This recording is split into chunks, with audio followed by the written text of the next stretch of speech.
We got guys. Welcome to the stream, and apologies once again. I delayed this. Of course, I had to go do other things. I apologise for earlier. It was supposed to be about, was it 4:30, then 5 o'clock, and now it's ended up being around obviously after 6, about 6:10. So massive apologies, guys. Sorry about all this again. But I'm here, and I thought I've got to do this. I always love doing this, the buzz, and the buzz still buzzing. Even if I don't get anyone on, or nobody in the live chat, which looks like it could happen tonight again. But here is the link, guys. If anyone wants to join, you're welcome. This is for anyone, any fan of any team. You're welcome on. So, please join if you want to. You're welcome to go through all these subjects, topics from obviously the weekend, the football, the matches, of course, the semi-automated offsides, all that business. Mo Salah, new contracts, Eddie Howe, sick in hospital, but we're not sure exactly why. But yeah. That's very sad, but we will go into that, of course. And I want to explain as well. I'm going to do the timer, even if it's just me here. And the timer now will be for the actual subject itself, to talk about the subject. And once the timer is gone, we move on to the next one. And so I control that today, this evening, afternoon, late afternoon, evening, whatever you like to call it. By doing that maybe on my own here, and I'll control how I get on and use this timer out as a practice, because originally obviously it was just to stop people waffling a bit, going off topic, wandering off the subject, but I think this will mean that hopefully we will stick to that subject, and then once the timer's gone, we move on to the next one. And that's what happened now. As I say, I'm trying this out now myself tonight. Tonight, I think call it evening pretty much. It's not night time yet, is it? It was gone 6. So yeah, and I'm gonna go to the first subject here. And what should I start with? There's quite a few I could go with here. But I think I will go to this first. Newcastle win it for Eddie. Newcastle won at Man United 4-1. Surely that performance was for sick manager Eddie Howe. United poor again, was Amorim right choice? I love a Manchester United fan or anything on at the moment to talk about that, really. But obviously I will bring the article up, and then I will obviously go through it a bit briefly, and then the articles, and then obviously do the timer and talk about the subject a bit more. So anyway, I'll bring this first one up. Obviously about Eddie Howe. Don't know. Oh, sorry, that's wrong. So I've done the wrong thing. Hold on a minute, guys. Right, here we go.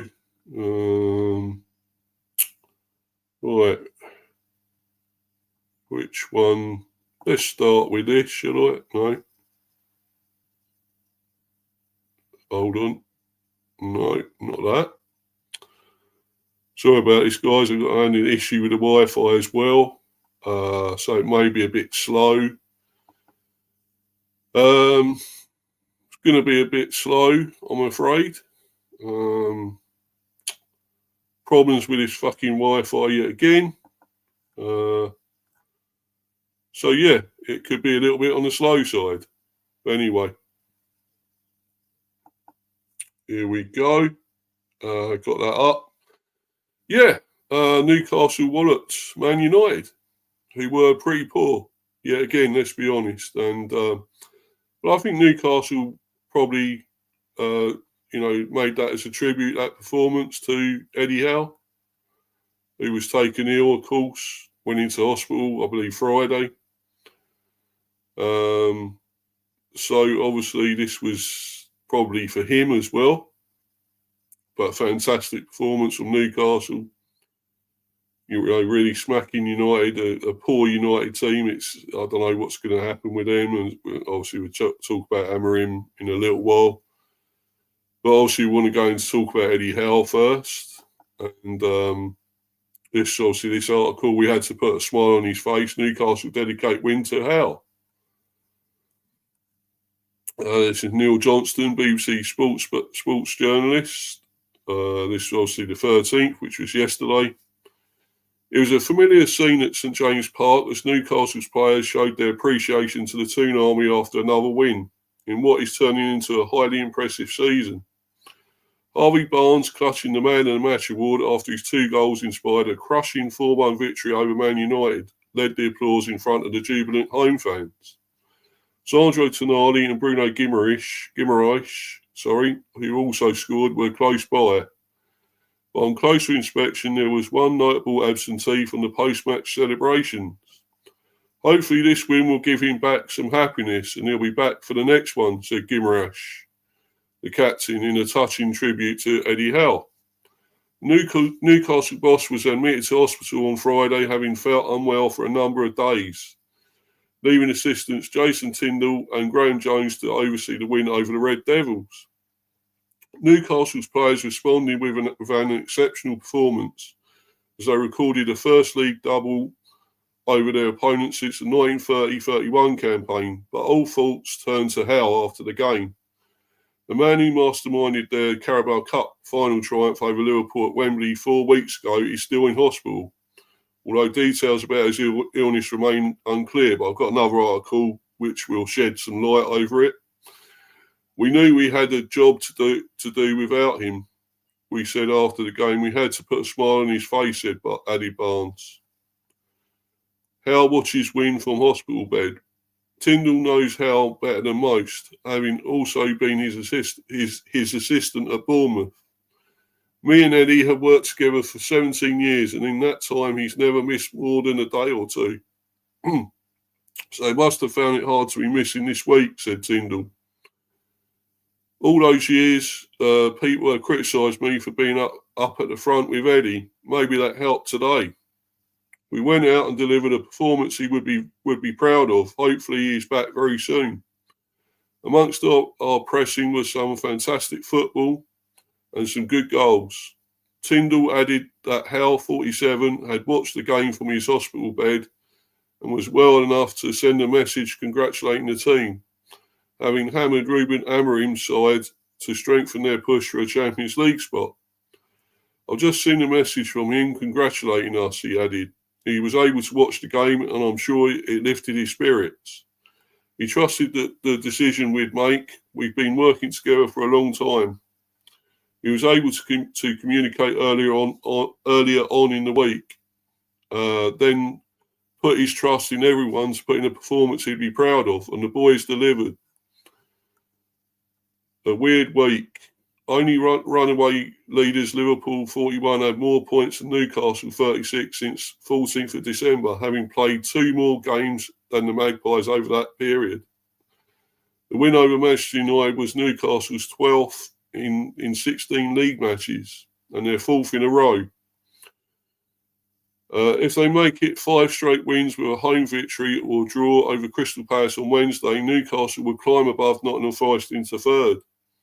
It's been a weird week without the gaffer being in, added Barnes. We know he wouldn't be missing games if he wasn't seriously ill. We went into the game today knowing exactly what we needed to do. It's just his voice and influence that hasn't been there this week. England boss Thomas Tuchel was at St James's Park to see Newcastle's 5th win in 6 meetings over Manchester United since losing the EPL Cup final at Wembley in February 2023. Barnes' one and only England appearance to date came against Wales in 2020. I'm playing with a smile on my face at the minute, enjoying being out there, added the winger. I love playing football, love scoring goals. When you do that, you can't help but enjoy it. That was reflected in the team as well. It was a good day at the office.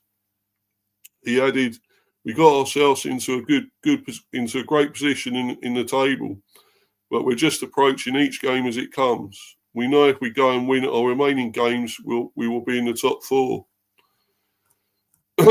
So there's that one, that article, and then I'll read this other one, and then obviously, yeah, I'll read the. I'll go into this subject, talk about it myself, obviously with the timer. As this one come on, it's going really slow, guys. I don't know what's happening. Has it happened? Have we come on? Is it on? This is so slow. Fucking Wi-Fi is shit. Absolutely shite. I don't know. It stopped. Anything happening? Can anyone hear me? Am I still on? I don't know. I don't know what's going on here. Oh, there we go. I'm back. Right. I don't know what happened there. It was all going slowly, guys, and didn't know what was happening there. But anyway, I did put the other article on here. Come on, I don't think. Hold on a minute. Yeah, it should be on here. Here we go. What's going on? I don't know. I don't get this. What the fuck is happening? Ah,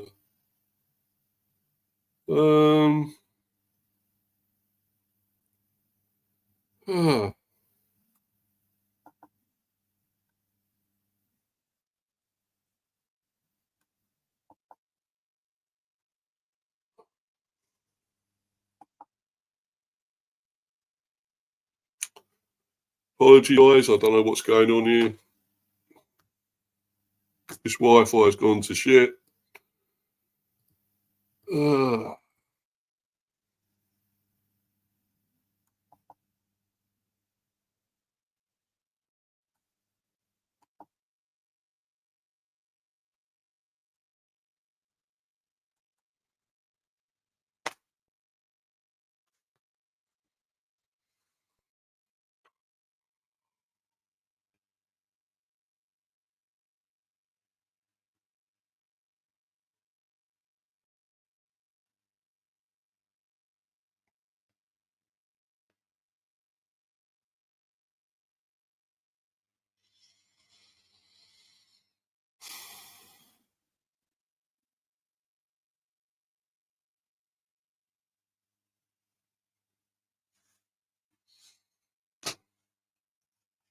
I don't know if I'm on or not. I don't know.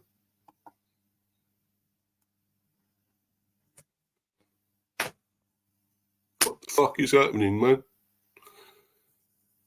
Ah,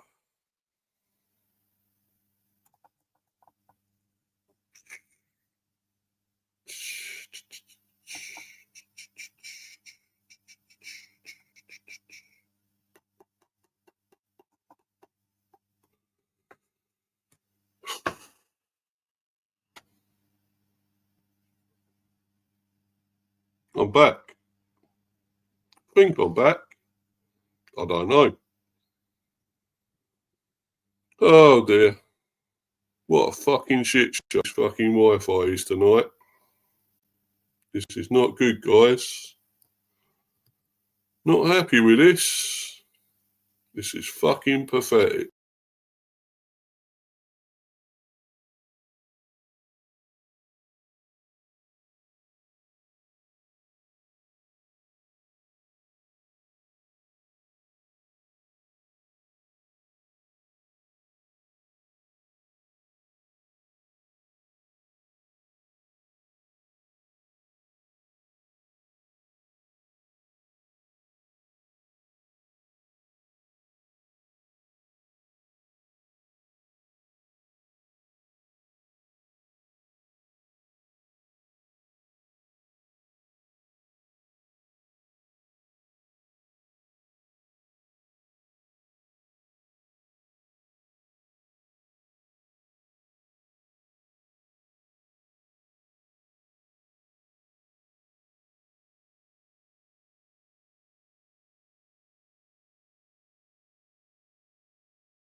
Hoorah. I don't know what's going on, guys. This ain't good. This is fucking terrible. This fucking Wi-Fi. It's annoying me. It's fucking terrible. Yeah, be up to you, Warren. Cheers, bro. Yeah, I'm cool, mate. I'm cool. I Steve, I hope you're okay, yeah. Just pissed off with this Wi-Fi. Fucking annoying me now. Ah, shit. This is fucking useless, man. Anyway, you're back, buddy. Yeah, I am. For how long, I don't know. With this Wi-Fi tonight, I don't know what's happening with it, bro. It's fucking pathetic. Absolutely shit tonight.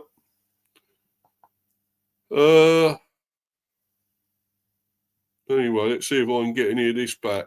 What I was reading or looking at. I'll try and bring it back, guys, if I can.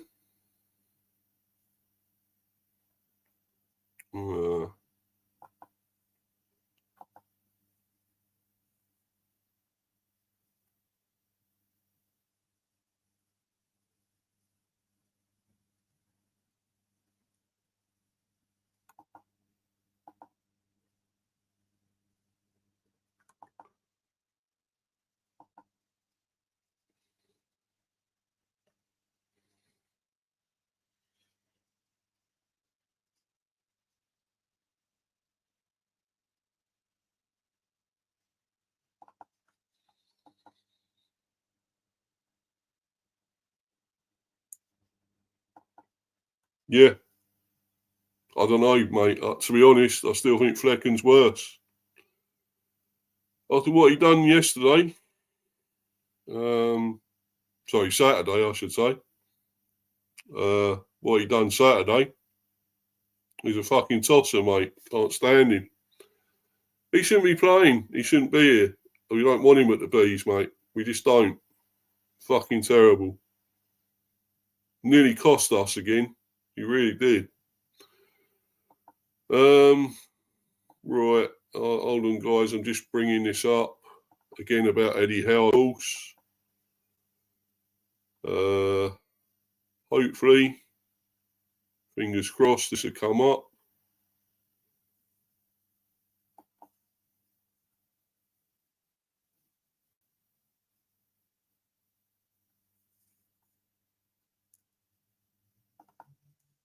Let's see. Hopefully, come on. Fingers crossed. Yeah, it's come up. Slowly, but it's come up.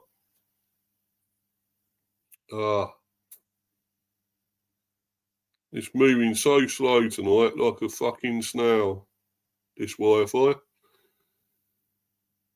Anyway, I'll go into it. I'll talk about this, and hopefully I can continue and get on and use the timer, of course, and talk about it, if I can.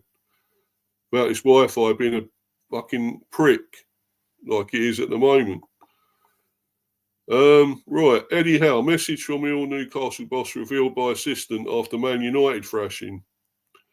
Jason Tindall took charge of Newcastle United for their 4-1 win over Manchester United on Sunday afternoon. Total mauling. Yes. Goodbye, United. You're shit. Fucking useless. We're still above you. Yes. Come on. Win over Man United on Sunday afternoon with manager Eddie Howe still recovering in hospital due to illness. Jason Tindall hopes that Newcastle's impressive victory over Man United will have raised Eddie Howe's spirits in hospital after he missed the game for illness. Howe was taken to hospital on Friday after feeling unwell for a number of days and was unable to attend St James's Park for the Premier League game on Sunday afternoon. His assistant Tindall stepped up and was on the touchline as Newcastle thrashed Ruben Amorim's side 4-1 to go fourth in the Premier League. Sandro Tonali opened the scoring with a powerful finish, and although Alejandro Garnacho equalised for United, the result never looked in doubt in the second half. Harvey Barnes tapped in Jacob Murphy's low cross for 2-1 before charging through the United defence to find the top corner and extend their lead. United standing goalkeeper Altay India, who I thought was a good keeper, was terrible. He was as bad as Anana, the goalie he replaced. I really thought this guy was a decent keeper, but he then gifted Bruno Guimaraes a fourth Newcastle goal by giving away possession in a dangerous area. Victory was crucial for Newcastle's chances of earning a place in next season's Champions League, and was extra special for the Magpies given Howe's ill health. Speaking after the game, Tyndall confirmed that Howe had watched the game but had not had any say in picking the team or their tactics. I just seen a message from him before I came to do the press congratulating the performance from everybody and the team. Tyndall told Sky Sports he was able to watch it, and I'm sure that will have lifted his spirits. Asked if Howe had any input during the game, Tyndall said no. So he sort of trusted the decisions that we would make. We've been working together for a long time, and we were able to communicate earlier on in the week. And I think he put his trust in everybody to go out there and deliver a performance that he'd be proud of, and the lads certainly did that. Speaking to to BBC Sport, Tyndall added, "We worked together now for 17 years, and he's only ever missed a day or two in that time. So he must have been struggling not to lead the guys. I'm sure it will give him a lift." Speaking before kick-off, Tyndall said he was taken to hospital on Friday evening, so everybody wishes him the best, and I'm sure he'll be back with us again soon. Yeah, hopefully. Our thoughts are with him. Hopefully he'll be fine. Anyhow, just 47, of course, still young man in the game, coaching. Trying to get rid of that advert. Sorry, guys. Newcastle's final two goals came from their pressing, with Nasser Mazwari dispossessed by Barnes for the third, before Bayindir was rushed into making a mistake. Yeah. I don't know, maybe it's another Mark Flecken. He's been watching too much of Mark Flecken, eh? Could be. Maybe we don't want this guy. I thought, maybe we could get him at one stage by India. But maybe we don't. If he's as bad as Flecken, we don't want him, do we? We've already got a shit keeper. Why do we want another one? But India was rushed into making a mistake, chipping the ball to Joel Linton, who nodded it down for Guimaraes to score. That was a direct instruction from the Newcastle coaching staff at the break, according to Tyndall. We had to make a couple of changes at half-time, just a couple of tweaks, he added. I felt that we were probably a few yards off on our press, certainly in the attacking half, and we needed to close those gaps in order to have more regains in the attacking half, and the lads went out there and delivered that excellently. We felt we could hurt them in an area at the opposite side of the pitch, and the lads went out there and delivered the tactical executions excellently well. Right, so now I can go into this, talk about it more, and obviously use the timer, which I'm going to do. I'll bring it on now, and I can discuss it more. Here we go. Well, for me, it was a brilliant win, massive win for Newcastle, thoroughly deserved. United are poor yet again, absolutely poor. Their strikers are just absolutely shit. I just don't know who can score. You wouldn't think they got strikers in the team. They're both poor excuses for strikers, Xerxes, Hoyland, so forth. Yeah, Garnacho scored a decent goal. But I don't think he's still that great. I know he misses it a hell of a lot as well, Garnacho, and I don't think he's quite the finished article. No way. He's got ability. He's got a bit of talent, but he's definitely not the finished article. And I don't know what United are going to do, because You know, they're in shit street. With Amorim, I'm not sure he's the right man for the job. As it says there, was Amorim right choice? Maybe not. Maybe he took the job too soon anyway. It's looking like he isn't probably up to it. Picking the usual, the same tactics, the same team. It's not looking good for them. Then again, who really cares? I'm not that bothered, but we're still above them. But going back to Newcastle, I think they're a fine team. Of course, they beat us. I think they were lucky. I still think they were lucky, although they probably done well in the game as well. You know, they scored from a fluky cross from Tonali. Okay, Flecken didn't cover himself in glory, as he usually doesn't. But that was meant to be a cross, and it went in. And we could have had 2 penalties as well. After 2 fouls by Guimaraes on Damsgaard. Both in this side of the area, both fouls. And we're not given. And I really hate that. That still wrangles with me now. Those 2, you know, missed opportunities, giving penalties by the referee, terrible. They were both penalties all day long. But anyway, getting back to this, it's sad about Eddie Howe. We still don't know the main real reason in hospital.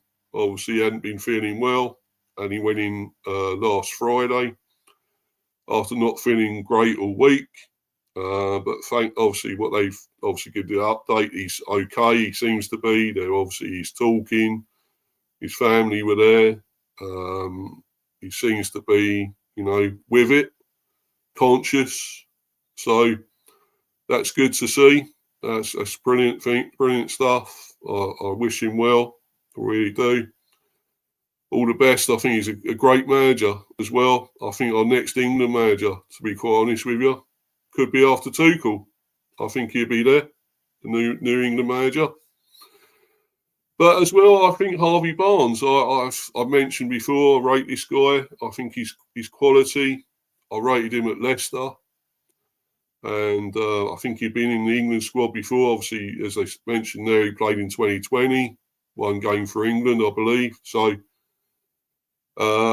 yeah, I think he's got ability. I really do. It's obviously his fitness, injury worries, but if he keeps fit and keeps scoring and doing what he's doing, I think he should be back in that England squad.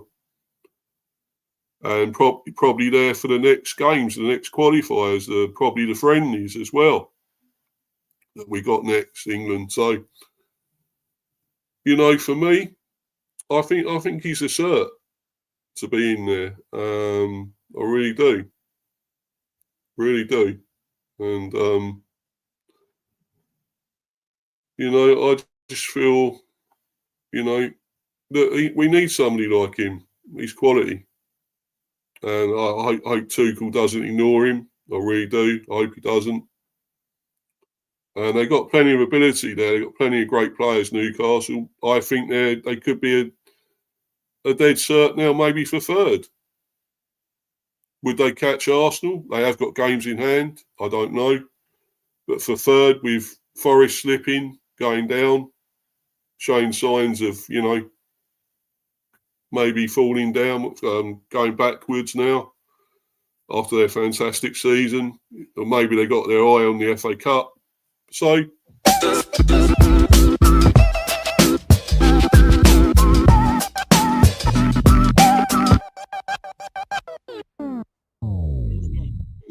that's it for that, for talking about that, guys.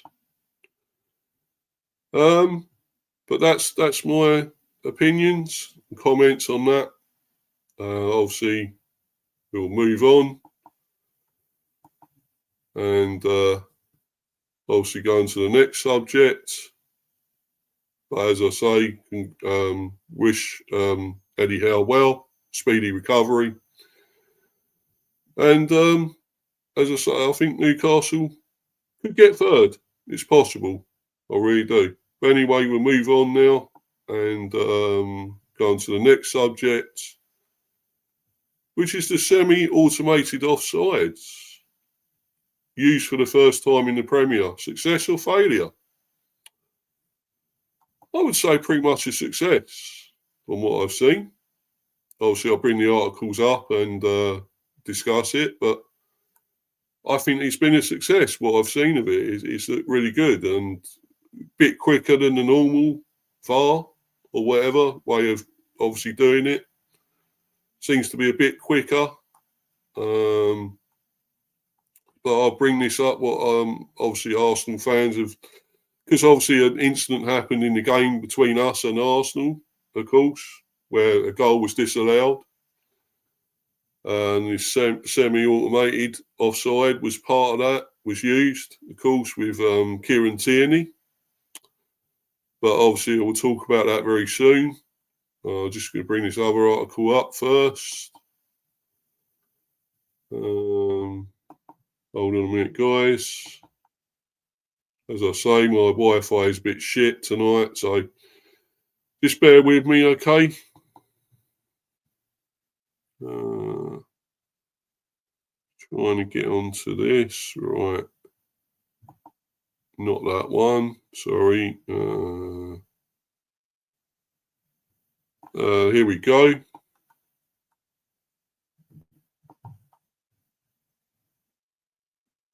Here we go, guys. This is it. This is the article. And obviously it says here Premier League fans had their say on semi-automated offsides following first use in Man City versus Crystal Palace. So yeah, I'll move on to this and obviously get the timer up again. I had the one with the music and I didn't actually want to use that one, but never mind. Hold on a minute, guys. I'm just getting to it. But obviously I will go through this article first anyway. I'm going to do that. So, yeah, I'll do that first. Right. Yeah, so Premier League fans had their say on semi-automated offsides following first use in Man City versus Crystal Palace. The new technology was used for the first time during Man City's clash against Crystal Palace at the Etihad on Saturday. The newly introduced semi-automated offside technology was used for the first time during Man City's Premier League match against Crystal Palace on Saturday. Semi-automated offside technology (SAOT) was introduced ahead of Premier League game week 32, with the early kick-off between Man City and Crystal Palace allowing fans to see how it works in practice. Clubs voted in the technology last April to aid close calls. On Friday, the Premier League released a statement to preview the use of SAOT ahead of the weekend's fixtures. The Premier League will introduce semi-automated offside technology SAOT on Saturday, 12th of April, after non-live testing in the Premier League and live operation in multiple FA Cup matches this season, read the statement. SAOT automates key elements of the offside decision-making process for the VAR and will be used in close offside calls. SAOT will support to either confirm the referee's on-field decision or recommend a change. The technology helps enhance the speed, efficiency and consistency of offside decision-making. And it didn't take long for the technology to be tested when Palace went ahead thanks to Eberechi Eze's strike on 9 minutes. Despite Pep Guardiola's protestations about Ismaila Sarr potentially being offside in the build-up, the goal was given after SAOT was used for the first time in England's top divisions. Fans were quick to give their thoughts on social media. Crystal Palace strike early. Eberechi Eze finds himself in acres of space to open scoring. One said, "I'm all for the semi-automated offside technology, but they actually need to show the decisions. First Palace goal was 25 minutes ago, and still no sign of the decision graphics. The second added, semi-automated offside is pleasant to see. The third explained, you see how quick and efficient semi-automated offside calls are. It's about time semi-automated offside has been brought in instead of them drawing lines. While a fourth commented, tight offside checked within 10 seconds ahead instead of 5 minutes. Football might be back. As a fifth claimed, semi-automated work well, quick decision. How does semi-automated offside technology work? According to the Premier League, the system uses up to 30 newly installed cameras mounted around Premier League stadiums, with several capturing footage at 100 frames per second, twice the frame rate of typical broadcast cameras. The cameras track the exact movement of the ball, as well as up to 10,000 surface mesh data points per player, meaning the technology will track to see if any attacking player involved in the build-up to any incident was offside. Why is semi-automated offside technology not fully automated? The Premier League says there is human input as the VAR still needs to confirm the decision and that the SAOT system has accurately identified the kick point and the correct players with the correct part of the body and the outcome of the SAOT. VAR will also need to determine whether the referee needs to conduct an on-field review for subjective offside calls, such as cases where deliberate play by a defender needs to be considered, or where an attacking player doesn't touch the ball but could be interfering with an opponent while in an offside position. Just get rid of this shit. Fuck off with that. Premier League reveal first game that will feature semi-automated offsides as official statement released. First Premier League match to feature semi-automated offsides has been revealed. Semi-automated offsides were used during the 2022 FIFA World Cup in Qatar and has since been introduced in the UEFA Champions League, Serie A and La Liga. Prior to the 24-25 season, it was reported that the technology would also be brought to the English game. After non-live testing in the Premier League and live operation in the FA Cup this season, semi-automated offsides will finally be used in the top flight. On Tuesday afternoon, an official statement from the Premier League confirmed the introduction of semi-automated offsides. It read, the Premier League will introduce semi-automated offside technology on Saturday, 12th of April. Match round 32. This follows non-live testing in the Premier League and live operation in the FA Cup this season. Semi-automated offside technology automates key elements of the offside decision-making process to support the video assistant referee, VAR. The statement continued, it provides more efficient placement of the virtual offside line using optical player tracking and generates virtual graphics to ensure an enhanced in-stadium and broadcast experience for fans. The technology maintains the integrity of the process while enhancing the speed, efficiency and consistency of offside decision-making. The Premier League has worked in collaboration with the PGMOL and sports data and technology company Genius Sports to develop the new semi-automated offside technology system.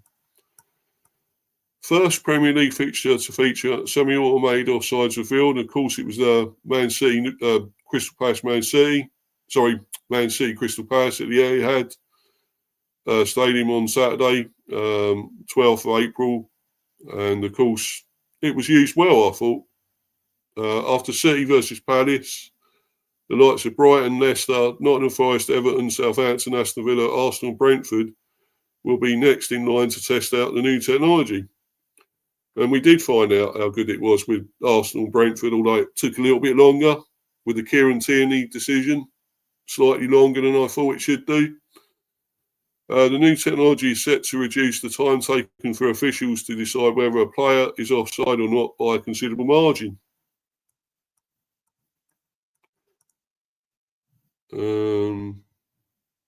Yeah, I won't go through all the rest of that. I think we need to obviously go into this more, talk about this. And I think it did work well. And obviously, Eze was offside. I thought with that, he was onside if he obviously held his run slightly, stayed onside. It was, the third goal would have killed off City. I don't think they would have come back and won the game, like they did 5-2. 2-0 down. The third goal would have killed them off, I think. It was really unlucky, but he was just inches offside. Ebericho Eze, of course, so it was a shame, but obviously it proves this does work. It really does prove that, which is good. And I will go into this article now. And I already, of course, mentioned this about Kieran Tierney against the Bees. His goal was disallowed, and rightly so. He was offside. So I'll just bring this on. Oh yeah, there it is. There's the article there. Arsenal fans have a lot to say about Premier League semi-automated offsides after Kieran Tierney disallowed goal versus the Bees. So here we go. Arsenal had a goal ruled out for offside by the Premier League semi-automated technology against Brentford. It was announced earlier this month that semi-automated offside technology would be implemented from week 32 in the Premier League. What on earth is going on at City? Well, don't care about that.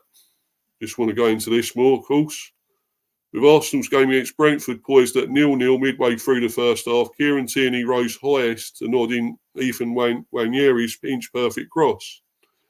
The celebrations were cut abruptly short after VAR reviewed the incident with the new technology, and the Scotsman was deemed to be in an offside position, which he was.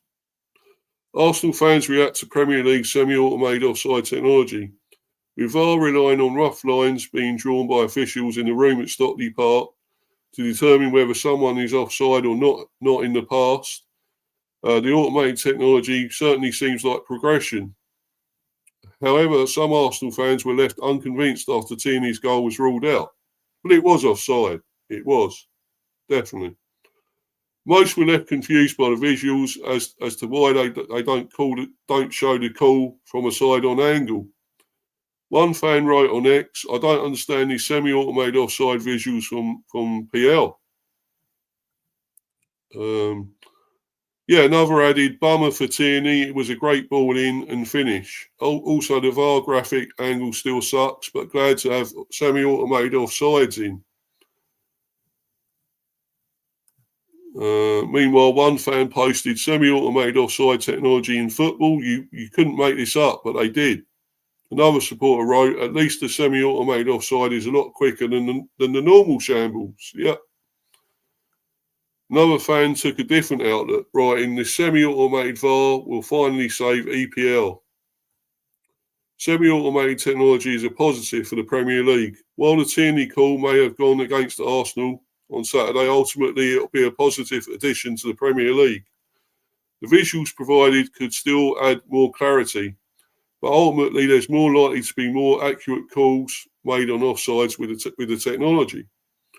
Those in the VAR room will no longer have to spend an excessive amount of time drawing lines and zooming into grainy pictures. Finally, the PGMOL have made a positive addition to the league." Yeah, true. I totally agree. 100%. And I will carry on about this now with the timer. Get the timer going and talk about this a lot more. Seems a great addition, to be honest. I'm quite happy with this. Yes, that decision took a bit longer with the Tierney one, but still quicker than the normal. And he was proved to be offside. It was definitely offside. I'm sorry, Arsenal fans, to burst your bubble, but Tierney was offside. I do feel for the guy, especially what he's been through there with that arrogant prick as manager. But the wanker, what he's done to him as well, of course, as we know. But it was definitely offside. I'm sorry. And we got what we deserved, a draw in the end there. And, I'm not just being biased towards the Bees because it's my team. It was the right decision. It was spot on.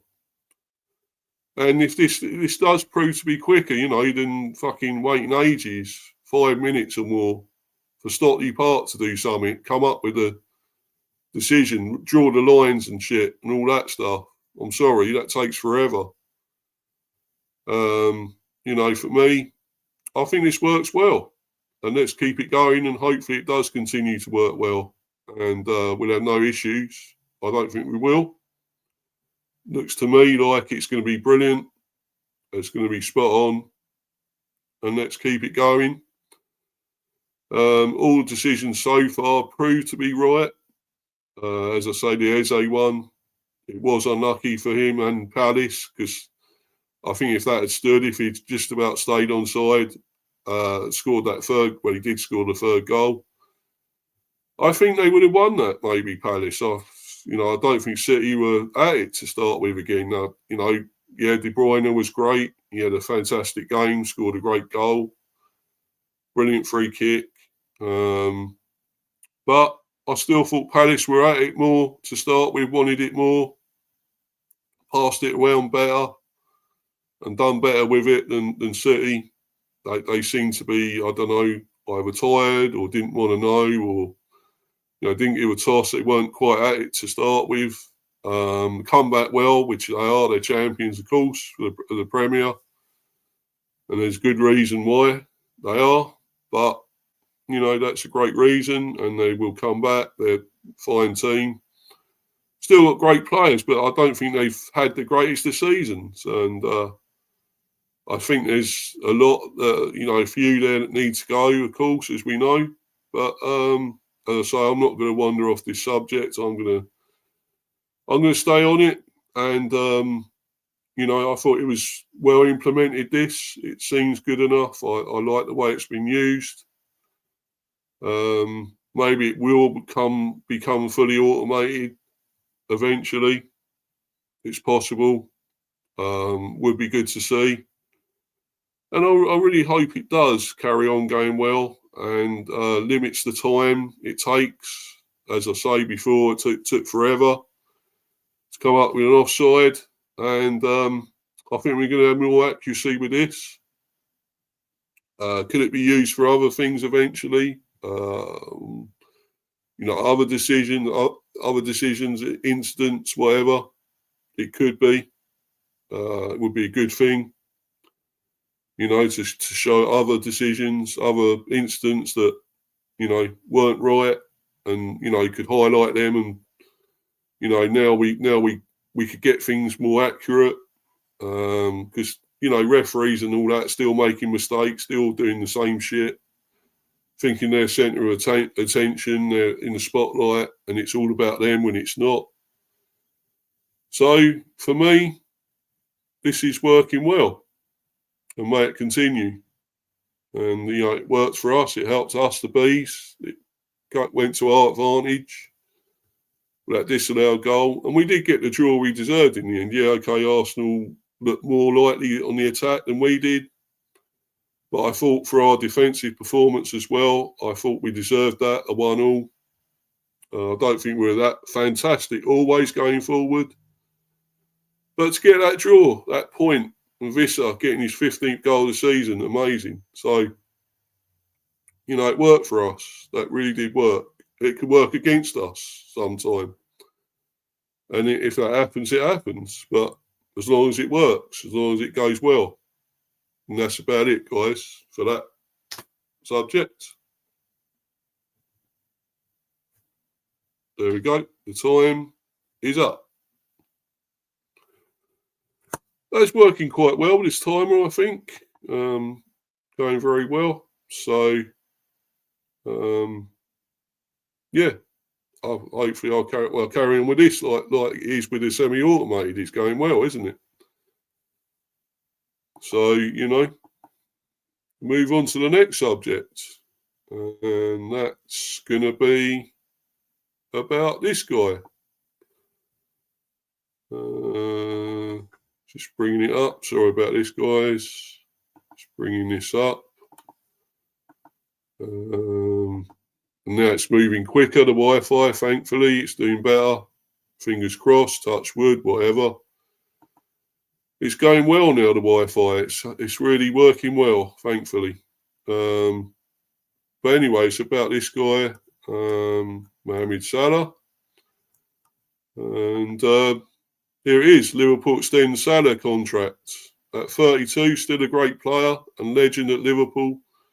Surely the best business done by any team before the summer transfer window opens. Yeah, I think so. What a great player he still is. Superb. He was immense in this game. Awesome. Fantastic. One fantastic ball, of course. Cross ball in the penalty area for the Diaz to score. Luis Diaz. And anyway, I'm going to read the article and then talk about him a bit more. Salah laps up contract to claim. Now Van Dijk may follow next week, so they may just tie down Van Dijk as well. Although he was at fault for one of the goals, I guess, Van Dijk. Well, for their goal, of course, West Ham. But, you know, I still think he looks great. He's another great player, Van Dijk. And so Salah. This is a fantastic thing to do, bit of business, to tie this guy up for another, how many years it is. While any player's worth to a football team has to be measured in more than statistics, Mohamed Salah's goal and assist numbers show exactly why he's pretty much worth any amount of money a week for Liverpool. With his assist for Luis Diaz to open the scoring against West Ham on Sunday, Salah has now been directly involved in 45 Premier League goals this season, netting 27 and providing another 18. This is a new record for a player in a 38-game season, surpassing Thierry Henry from 2002 to 2003. And Erling Haaland's total 2 years ago. Salah is now 15 goal involvements clear of any other player in Europe's top 5 leagues in 24-25. Sunday also showed how important Alisson and Virgil van Dijk are as Liverpool close in on the league title. But without Salah, there most likely would be no title at all. Most goal contributions in the Premier League era. Alan Shearer, 94-95 there. So the goals 34, assists 13. Andy Cole, 93-94. Goals 34, assists 13. Same as Shearer, of course. Salah, there he is, Salah, 24-25. Goals 27, assists 18. Thierry Henry, what a brilliant player. He's got above him now. So he's third there. Henry fourth. 24 goals, 20 assists. Erling Haaland, 22-23. 36 goals, only 8 assists. He does more scoring goals than assisting. He's not that kind of player, I'm afraid. But if you want a pure goal machine, Erling Haaland is that. Luis Suarez, Jaws, old Nashers, 31 goals and 12 assists. And Mohamed Salah again, 2017-18, 32 goals, 10 assists. So up to their equal season with 42 matches rather than 38. With their second league title of the Premier League era seemingly sewn up weeks ago, the latter part of Liverpool's season has been largely focused on 3 key players out of contract in the summer. While Trent Alexander-Arnold, TAA, seems Real Madrid bound, and VVD is yet to formally sign a new deal, the future of Salah was secured this week to the joy of Liverpool fans. His performance on Sunday illustrated just why Liverpool were so keen to persuade him to turn down the millions of Saudi Arabia and stay on Merseyside. Just why the fans were so thrilled he did so. Mo Salah, running down the wing, was the chant for much of the game, while when his name was announced in the pre-match lineup, he got one of the biggest cheers of the afternoon. And in the 18th minute, Salah responded with a beautifully played pass with the outside of his left boot, which was cleverly left by Diogo Jota to allow Diaz to slot home. Most goal involvements across Europe's top 5 leagues. Salah, 27 goals, 18 assists. Kane, when he was obviously, still for Bayern Munich, probably, this means, 23 goals, 7 assists. Marmoush, of course, for Man City, 21 goals, 9 assists already in his short time, unless that was for whoever he played for before, could be. Retegui, 23 goals, 23 goals, 5 assists. Lewandowski, 25 goals, 2 assists. And Dembele, 21 goals, 5 assists. Analysis. We saw the Salah from the first half of the season. It was a record-breaking assist for Salah, one which helped move Liverpool to within 6 points of a Premier League title, and their first one in front of fans following their triumph in the COVID-affected season in 2020. When we won it in lockdown, Salah told Sky Sports after the game, so let's go for it and win it.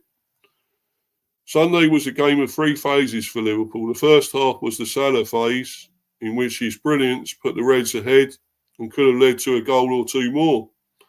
The second phase was that of Alisson, whose brilliance between the sticks ultimately earned Liverpool the win more than any other factor. He missed the defeat at Fulham with concussion and conclusively proved his importance here. And the final, shortest but most dramatic phase belonged to Van Dijk. After Liverpool were pegged back, the captain rose highest to meet an 89th minute corner, score the winner and send both the Reds fans and manager Arne Slot into raptures. As a manager, you're looking for the ones who have achieved a lot already in their careers to step up. Slot said in his post-match media conference, it is always at the end of the season that the moments get bigger and bigger. Alisson had his best game of the season today. Virgil scored the header and Mo was again important. He was lively in the first half. We saw the Mo Salah again from the first part of the season. With Salah signed up and Alexander-Arnold seemingly out the door, attention now turns to the future of Van Dijk, and the Egyptian was making eyes at his captain after the game. I'm glad that we managed to do it before the end of the season, and hopefully Virgil soon will be nice, Salah told Sky Sports. He can do whatever he wants, but I would love to see him here again next year. Slot tries to downplay Van Dijk contracting. I know, but I know, said Van Dijk. Van Dijk, who marked his 100th match at Liverpool as Liverpool captain in the most dramatic fashion possible, drops a hint of his own. Everyone knows how much I love this club, so let's see what next week will look like, he said. Asked about this, Slot played a forward defensive of which England cricketing legend Sir Alistair Cook would be proud. I think he means let's see what next week brings when we play Leicester City, he said, to chuckles from the assembled journalists. By far the most important thing this club is looking at is 2 more wins. We should be completely focused on that. My full focus is on Leicester, and I'm sure Virgil's is as well. Slot is right to make sure his team are fully focused on the present task. They were below par against West Ham, who had most of the second half momentum and twice hit the woodwork. But the job could be done next weekend if Arsenal lose at Ipswich and Liverpool beat Leicester. Should the Gunners and the Reds go perfect in their upcoming games, Liverpool would win the title in their next home league game against Spurs at the end of the month. Slot, for his part, is not fussy about where the trophy is secured. If I have to win it 50 kilometres from here or whatever, I don't care where to win it. We still have to win 2 more games, he said. But he would love to have Van Dijk's future officially resolved before the Dutchman lifts that trophy to go alongside the priceless signature of Salah. So anyway, guys, what do you guys make of that, of Salah? What do you guys make of him signing a new contract? Do you think it's their best business they've ever done, Liverpool, before the start of a new season, start of the summer transfer window? I think it's amazing bit of business. I really do. Fantastic. Anyway, I'm going to bring the timer up and go into this more. Please leave comments or anything in here, what you think about this. With Mo Salah, I think it's amazing bit of business. It really is. But I'll bring this up, timer up, and I'll talk about it. Right. Yeah. I think this is incredible. The guy is still amazing. What a player. 32 years old. Doesn't look signs of slowing up. He looks okay at times. He has faded. He's had, well, what would you say? A dry patch of not doing anything. He did do it for a little bit. Maybe it's because of his, focus on being, well, is he going to stay? Is he going to go? Is he going to go to Saudi Arabia? Is he going to take all the millions and go there? He's in two minds probably. He'd probably love to stay at Liverpool. What he's done here and how he's been welcomed here, and all the Liverpool fans love him. We all love to see him in the Premier, of course. He's a fantastic player, great player.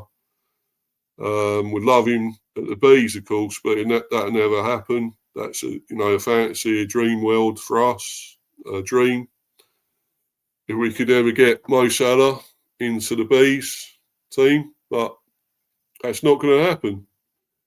But I think this is amazing business. I really do. Liverpool tied him up already and got him there, kept him there. Well, it looked like for all the world he was leaving. And, all the millions from Saudi Arabia were going to take him there.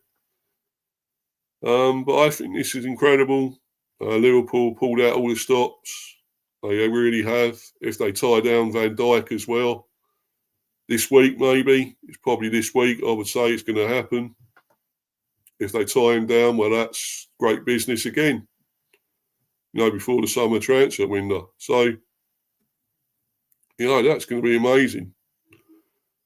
And Liverpool really going, really doing things, really doing things already, going about their business, and that's great to see. I think they know they're going to be champions. Well, I think we all do. But, they're going to tie down two important players that, they're going to need for next season. Of course, they've got to rebuild a bit as well. There are other players that are going to probably go. Obviously, TAA is one of them. And there are going to be some others that I don't think are any good that will probably move on. The likes of Gomez, of course, and whatever. Joe Gomez, maybe Kelleher, maybe to the Bees. He will come here. I'd love to see that. But, there's going to be a rebuilding process at Liverpool. They're going to keep the nucleus of their great players. McAllister, of course, as well. I'm sure will stay. Luis Diaz will definitely stay. Maybe Jones. And who's the other guy?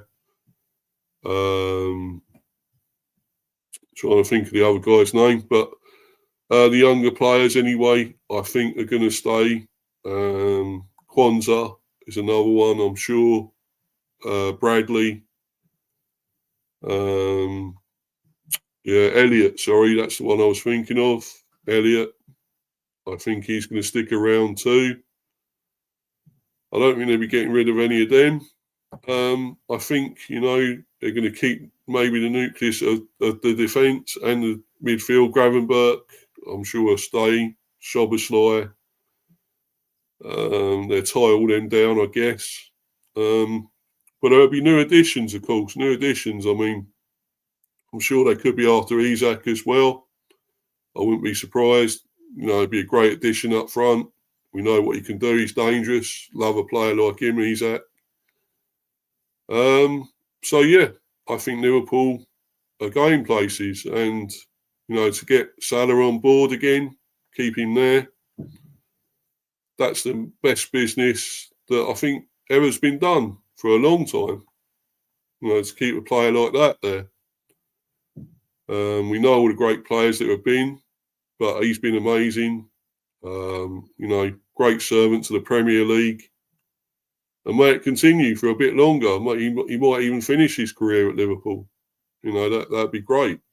Great for him. Great for the Premier League if he does. You know, he's lit up the Premier for so long now, and you know it's going to continue. So well done, great stuff, Liverpool. Great business, brilliant. Be up to you guys. And there we go. And there's the timer gone. So we move on to the next subject, and of course that's the Premier League. Because obviously we've got to do previews for the games. There's obviously one tonight. And I'll just bring this banner up.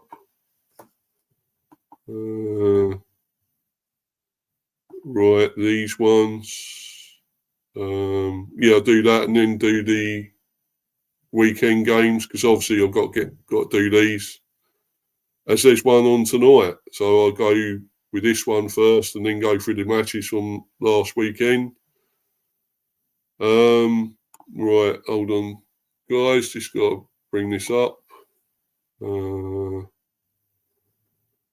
Right.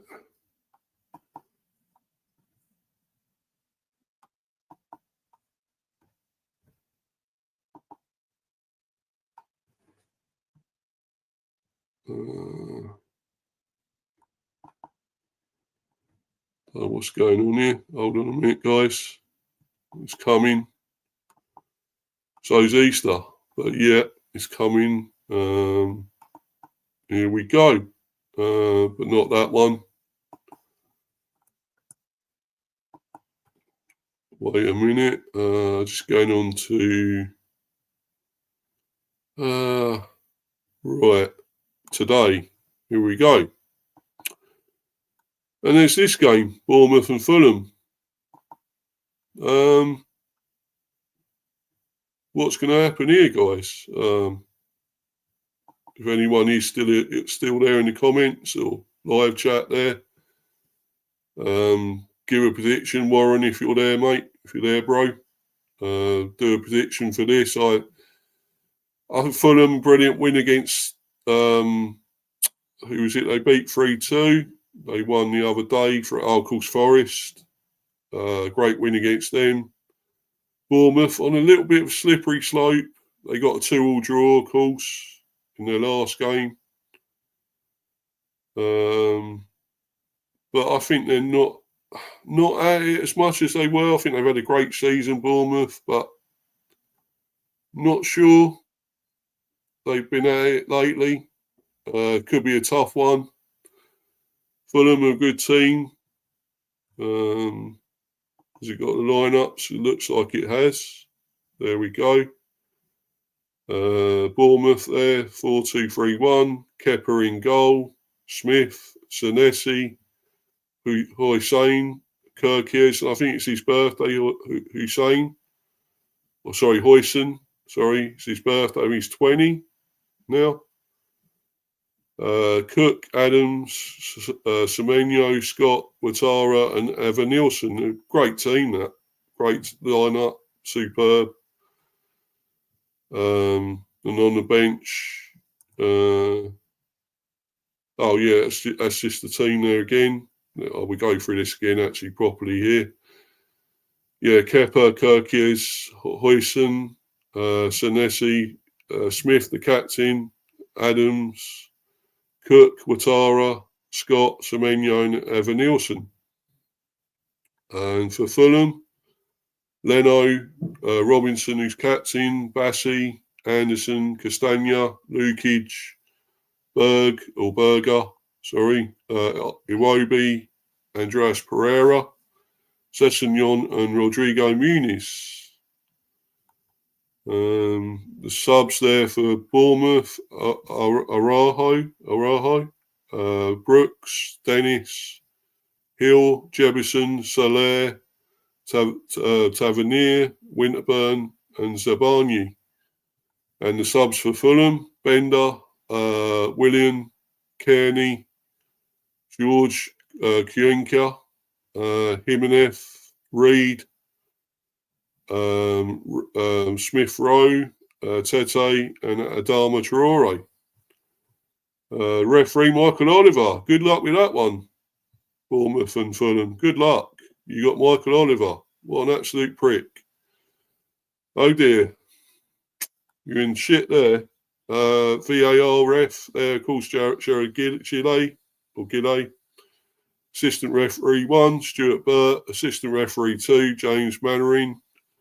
Fourth official, Tim Robinson. Assistant VAR official, Neil Davis. I think this is going to be a close one. I think both teams are going well. I'm not doing the timer for this, by the way. I'm just rattling through it a bit now.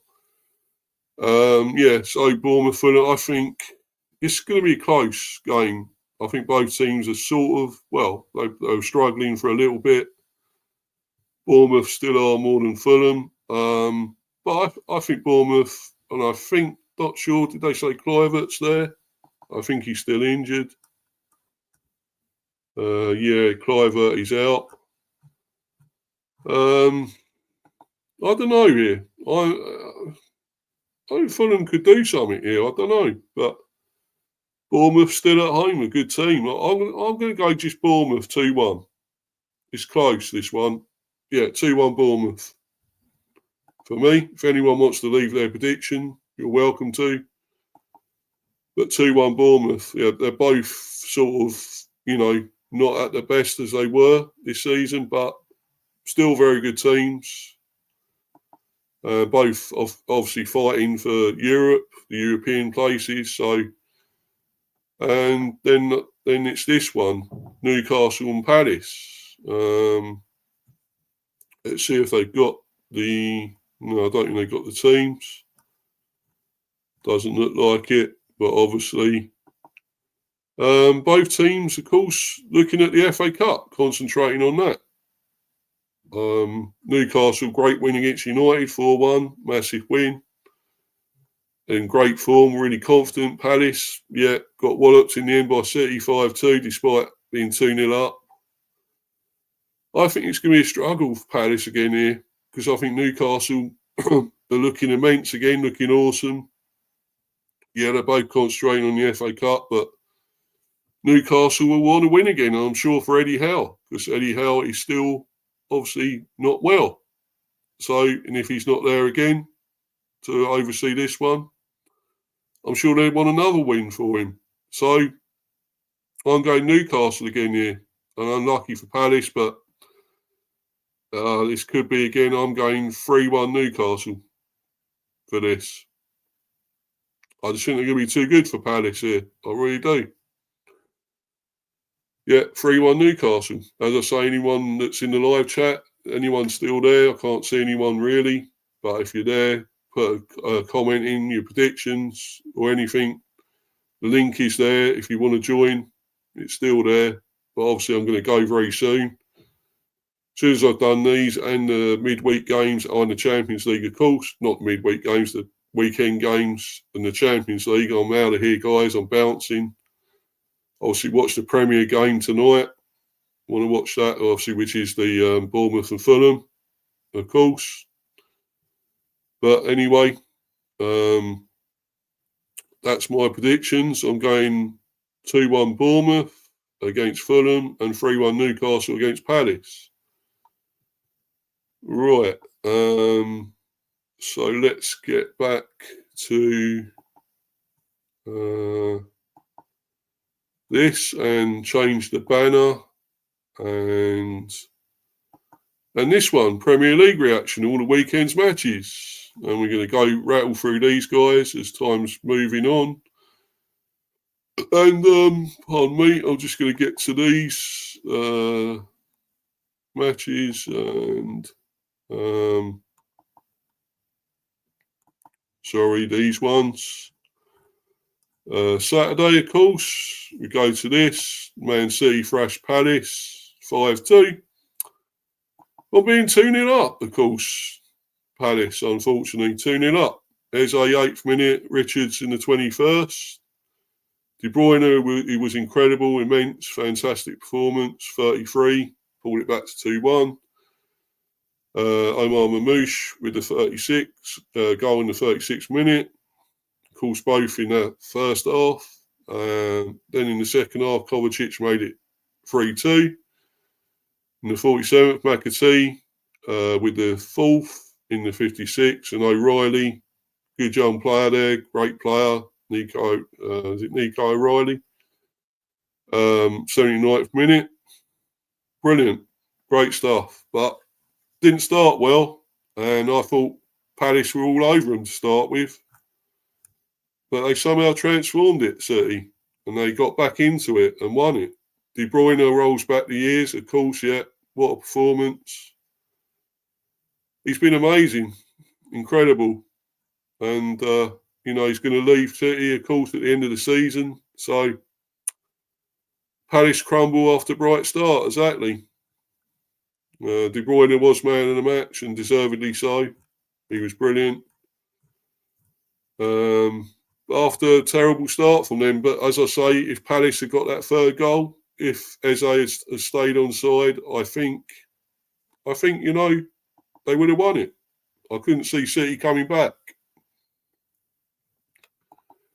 But as it is, a win for City, they needed that, and they're still up there somehow. So they're still there in the top five. So, yeah.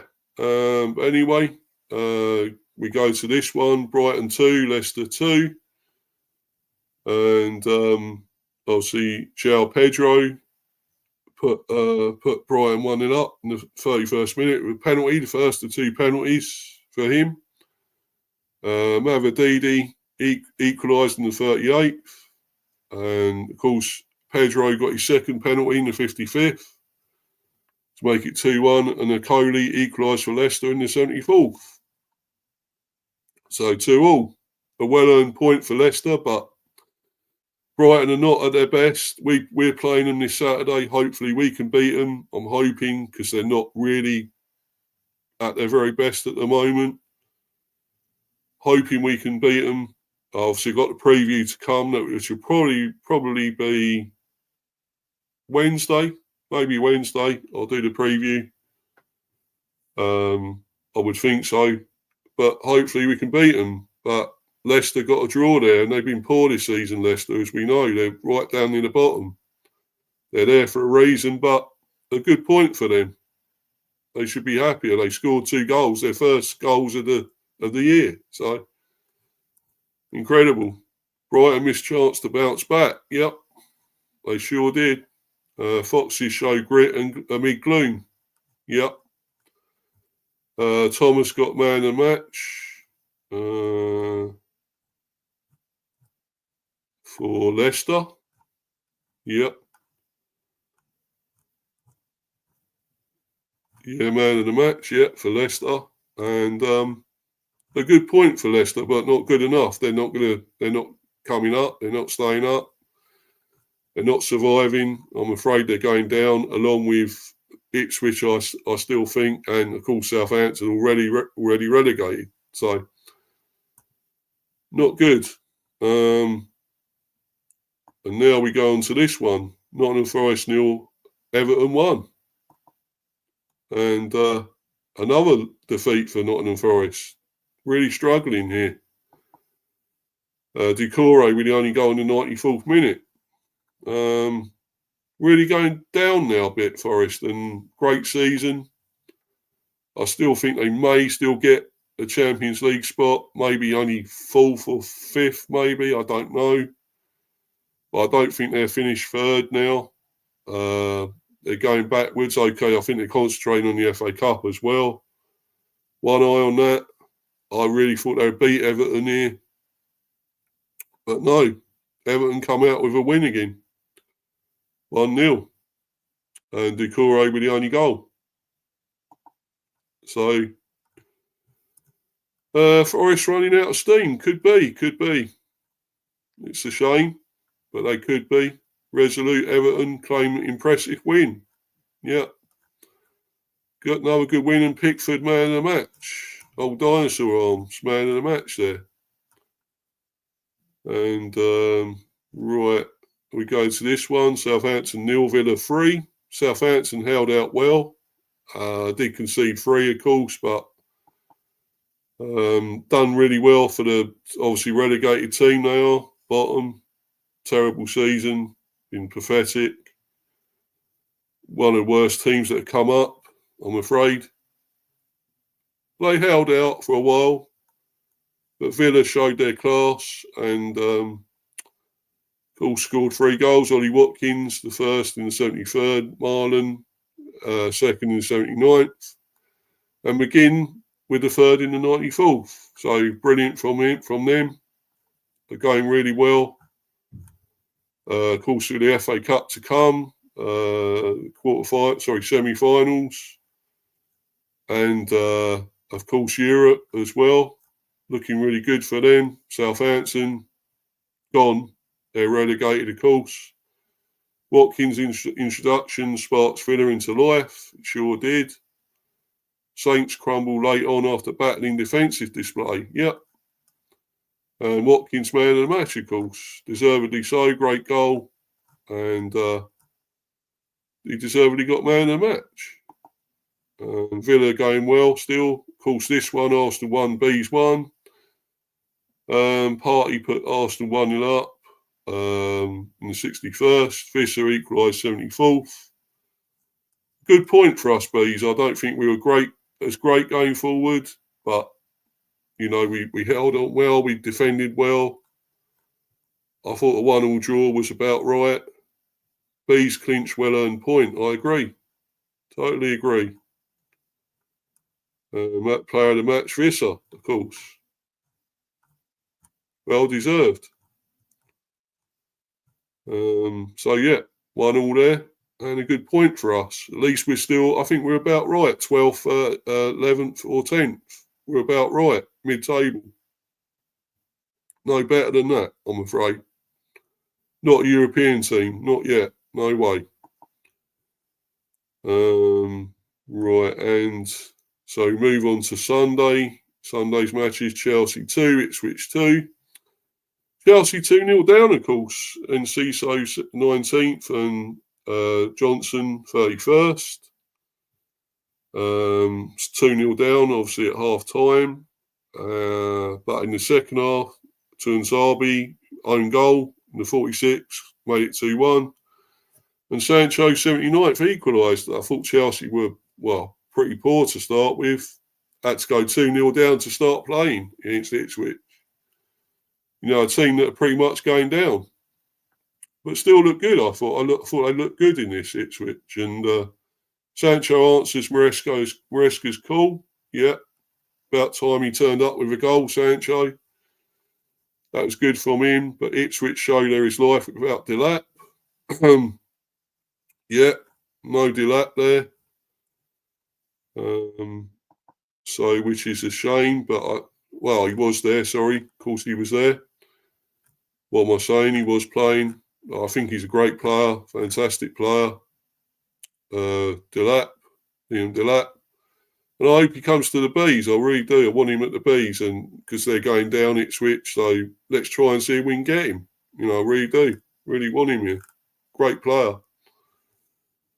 But a point, no good for Ipswich, and not really good enough for Chelsea. Let's be honest. I think they're still 5th, but not good enough. Of course, the Liverpool one we've already talked about, 2-1 against West Ham. Wolves beats Spurs 4-2. Incredible.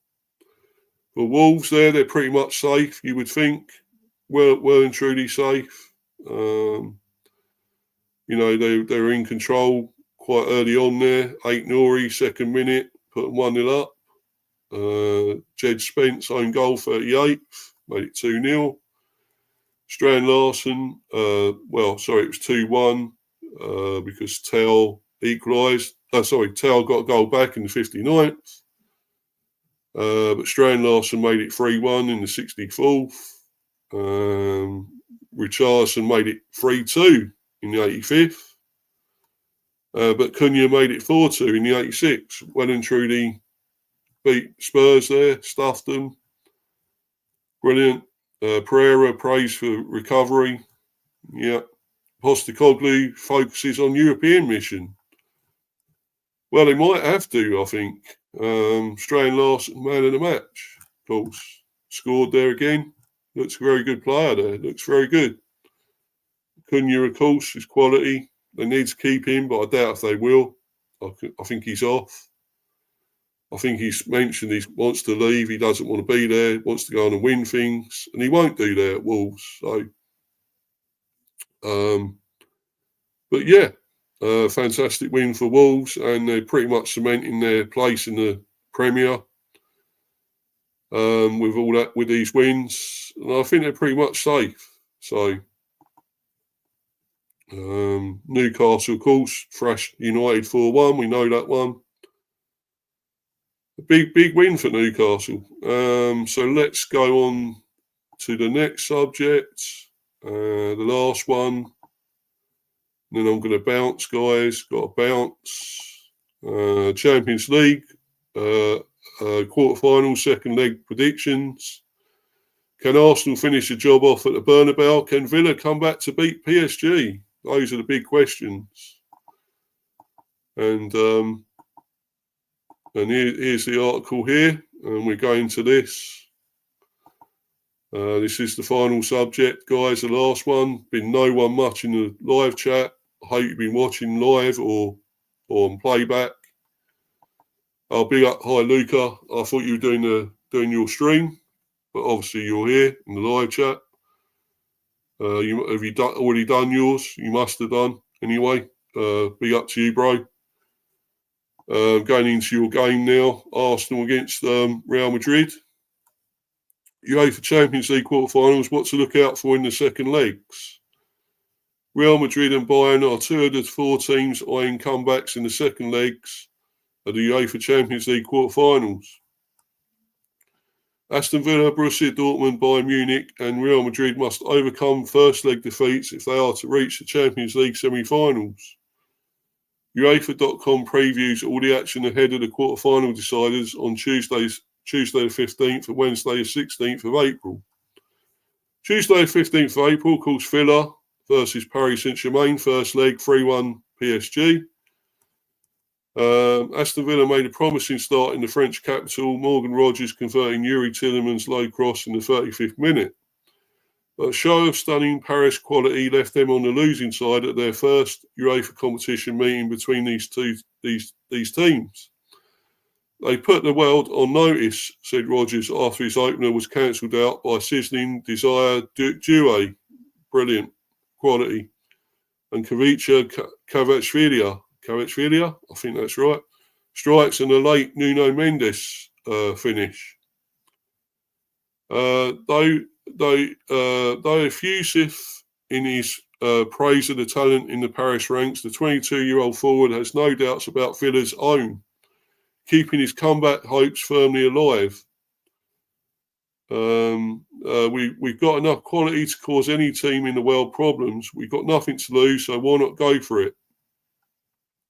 Victory at the Parc des Princes tasted sweet for Luis Enrique's men, who travelled to Villa Park with the comfort of a 2-goal advantage thanks to Nuno Mendes' added time finish.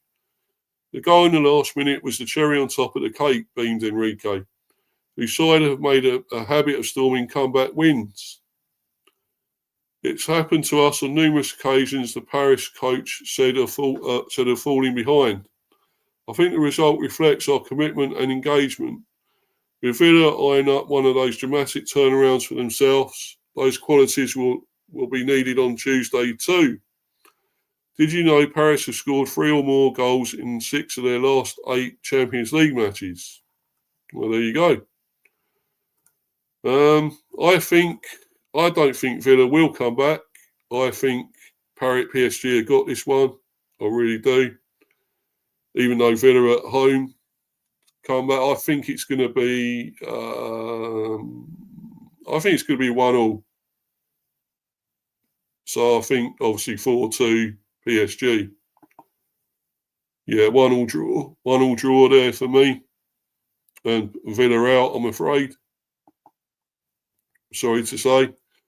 I'm just going to do the British teams though, guys, not the other teams. I'm just concentrating on the British team. So forgive me if I go through this quickly. But I'm going to obviously Real Madrid and Arsenal on Wednesday the 16th. And Arsenal, of course, 3-0 up, amazingly, in that first leg.